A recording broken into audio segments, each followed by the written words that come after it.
Happy 2-Drop Tuesday, everybody. That's right, we are dropping 2 chess videos today, plus a risk video. That's 3 videos in total. And this is something that I like to do just as a very special thank you to all of you viewers, because last week I posed a little bit of a challenge. I said I'm going to post a 3rd video today with the hopes that we could, for the very first time, get to 10,000 views on this channel. And I'm happy to report that not only did we break 10,000 views, we broke 11,000 views for the very first time. That's what we were able to do last Tuesday. So the channel is growing. We're off to a great start. Thank you guys so much. And I just, as a special thanks, I'm going to drop another video. Last 2-Drop Tuesday. It's kind of hard for me to remember the name of it, but I think that's what I called it. I don't know. Last 2-Drop Tuesday was a success, so I'm back at it. Okay, that's it. It was just a special thank you.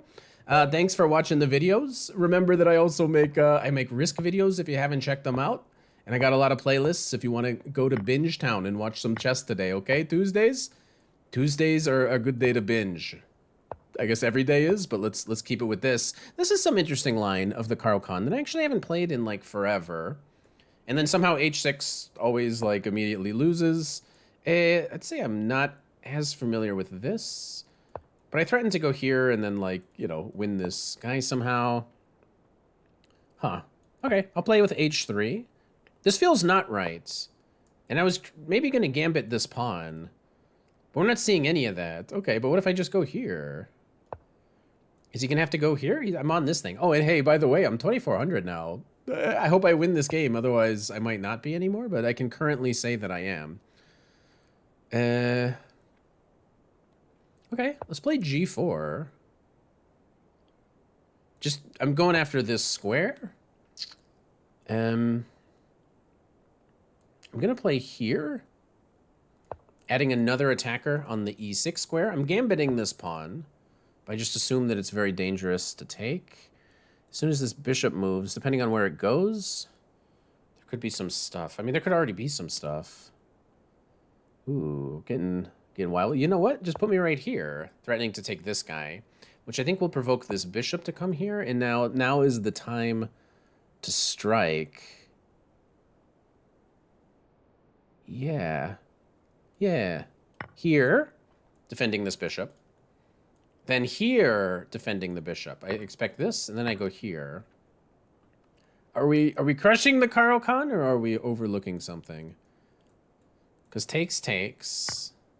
Even if here, I can just take the bishop back.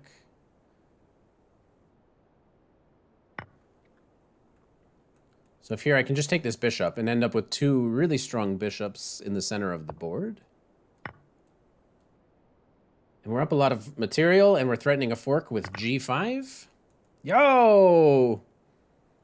We're doing Tuesday right. Look at these guys. You can't castle at all. I suppose you have this move, which is probably your best move. But then I'll have to figure it out. Because maybe I'd have here. Oh, I understand. Ah, that's very good. So if I go here, I blunder a fork. But can I do it or not? Can also just move the rook.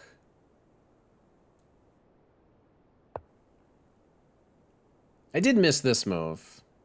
I don't want to trade any of my bishops, so I'm keeping them here. I'm trying to force this knight to go back. Then this bishop will be defending this.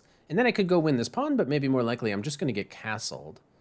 I'm still up material.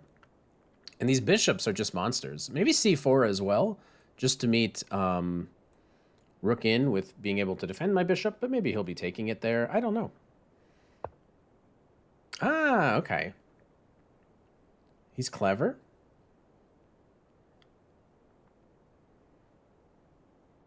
Okay, so I'm just going to let him get that bishop back. And I'm going to go here, I guess, which is not necessary. But I wanted to defend this pawn, and I'm kind of noticing he doesn't have a way of attacking me straight away. Castle, defend this pawn. And then maybe we focus on trying to take this guy, get some passers. But, okay, also just getting out of the way, bringing another rook in. Also could be good. I'm expecting him to, you know, try to get his king into the game. Expecting king to f7. I'm going to bring this rook over. Trying to play a little bit quickly now. Put him under a little bit of pressure. So I'm threatening to win the knight, and if we can get this knight to move, we can make some other threats. I guess I have to trade, which I was trying to avoid it. But, yeah, could trade, but I'm going to keep this bishop around.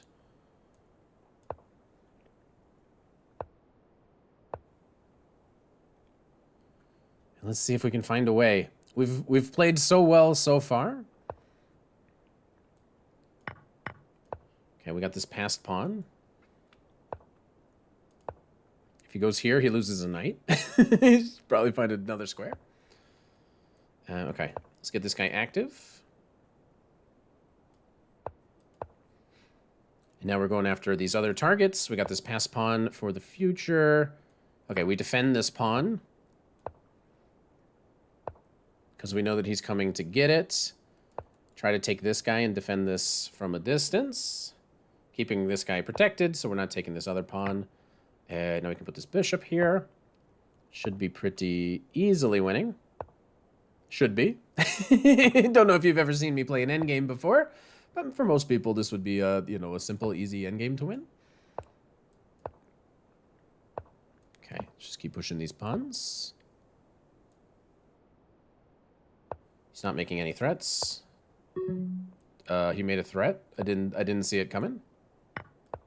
Okay, he wins that one pawn. We chase him back. We get these pawns going. We're threatening checkmate now. And that's how you do it on 2-Drop Tuesday. I'm pretty sure that's what I called it. Look, I can't remember. But hopefully you enjoyed today's amazing video going up against the Caro-Kann. And as always, I like to play the 2 knights defense. And here my opponent played kind of an interesting line. He took, but then he played knight to d7. And after I played d4, he went here. And this actually turns out to already be like +1 for me. Looking around at the Masters games, you don't see knight e to g5 very often, but it's actually the computer's top choice in this position. And h6 is the most common human move, which is always like a big blunder in these kinds of positions. So this is something that maybe would work really well. Score 63%. If h6, you take this. And if the king takes back, you get a very strong attack. Knight to e5 attacks the king. If you force this guy back, just bishop to d3. Coming into these light squares, it's very, very hard to solve a lot of the problems here for black. So that's like a very common mistake that people will make. But my opponent maybe knew about that. But what is bishop g4? I don't know. I guess it's a move. It's been played. It's the top computer choice, actually, as well. I played bishop to c4, and I have kind of some similar ideas that if my opponent did nothing, which is hard to do, I would have another little tactic here. How would I actually... Well, here it's just simply winning a thing. I was trying to set up a situation where... I guess it's just... I'm just literally just threatening to take this, so it's impossible. I was trying to take this, and if the king could take back, I'd be able to play knight to e5. But, okay, obviously I'm just attacking f7, and e6 is a pretty obvious move. But now in these kinds of positions, I played h3, which is the most common move. This is my focal point, the e6 square, and I'm looking for sacrifices on this square. Now, the opponent just went back. I was interested about what would happen if here, because I wanted to take with my queen. Maybe I have to take with my knight. Because if I take with my queen, I thought it was possible that they would go here. And this is honestly what I probably would have gone for. And I probably would have played this, trying to go here and just sacking a pawn. And it actually maybe is fine. But in an alternative universe, this is the kind of thing that might have happened. But here there would be h6. So I actually would have to be very careful not to get my knight trapped. So maybe I'm fortunate that this didn't happen, because I'd just have to sack for no reason. But, okay, so maybe it wouldn't have been a very good idea. But this is definitely not a very good idea for the opponents, because now knight e5 and the f7 pawn is under pressure. So after this knight came back, I now played g4. I kicked this guy back, queen to e2. And my opponent decided to play here. Now if here, I'm pretty sure I had some threat. I was going to start taking things. You can actually start taking in either order. And something like this, I guess, is going to be kind of very similar to what happened in the game, but something like this. It's the basic idea that you're just attacking e6 as much as possible.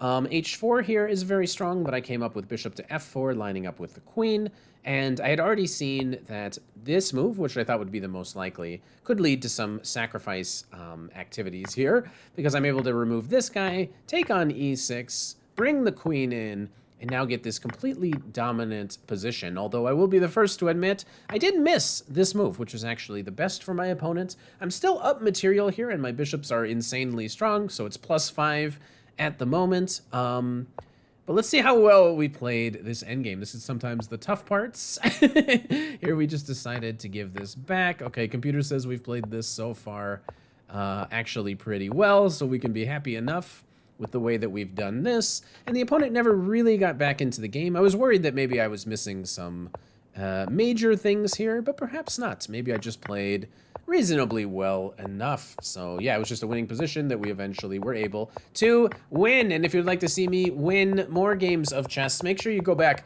check the playlists. Happy 2 Drop Tuesday. See you next Tuesday. Maybe if we get a lot of views on Tuesdays, maybe we'll keep doing it. I don't know. See you later.